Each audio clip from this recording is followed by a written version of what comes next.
Здравейте! Днес ще говоря за фонетична транскрипция. Phonetic transcription consists of phonetic symbols who help us to understand the pronunciation of each word.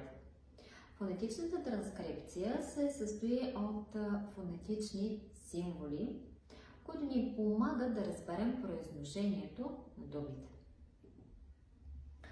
Това е една фонетична таблица. Тя е разделена на 3. В горния ляв ъгъл имаме гласни звуци.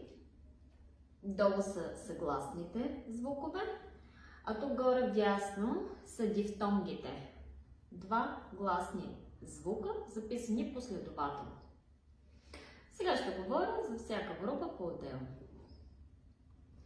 Phonetic transcription in the dictionaries is written after the word and is in slashes. Фонетичната транскрипция в речниците се записва след думата и обикновено между две наклонени черти. Това са всички съгласни звукове. Те са общо 24. Ще разгледаме някои от тях. П, пен. Б, бол. Т, table. Обръщам внимание на тези два звука. Ч, чипс, дж, джам. Сега, тези два звука, т и д, са много близки до т и д, но има различие в произношението и след малко ще обясня какво. Това е символът Н, носово Н. И ето тук имаме Ш и Ж. Ш, шоп, телевижън. Ж, телевижън. Добре?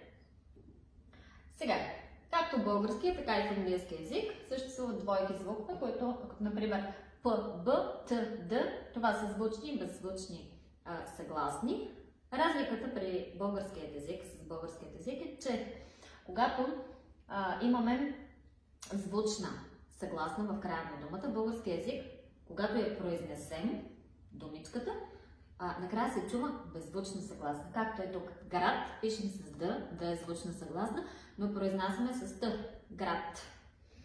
Докато в английският език няма такова нещо. Казваме моб и пишем моб. Звукът Н, последван от Г или К, се произнася носово. Ето това е символ, който ви го показах.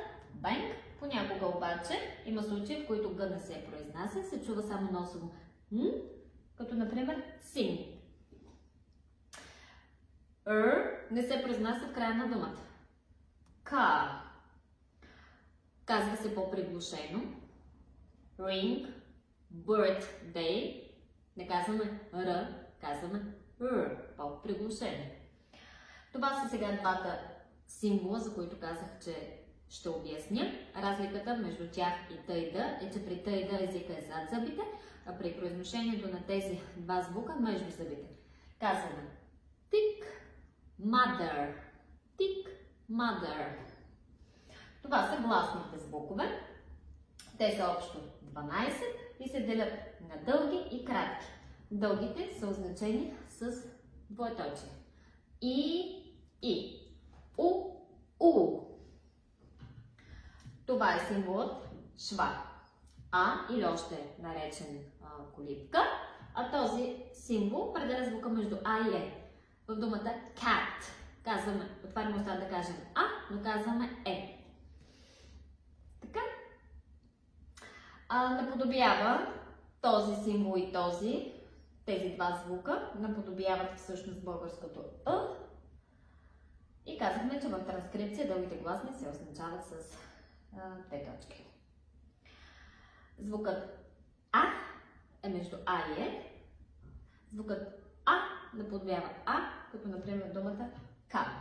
Дифтонгите са двугласни, комбинация от две гласни, които се изговарят свързано. Ия, Ей, Уа. Двете думи name и write имаме дифтонгите A и I. Това е всичко за фонетичната транскрипция.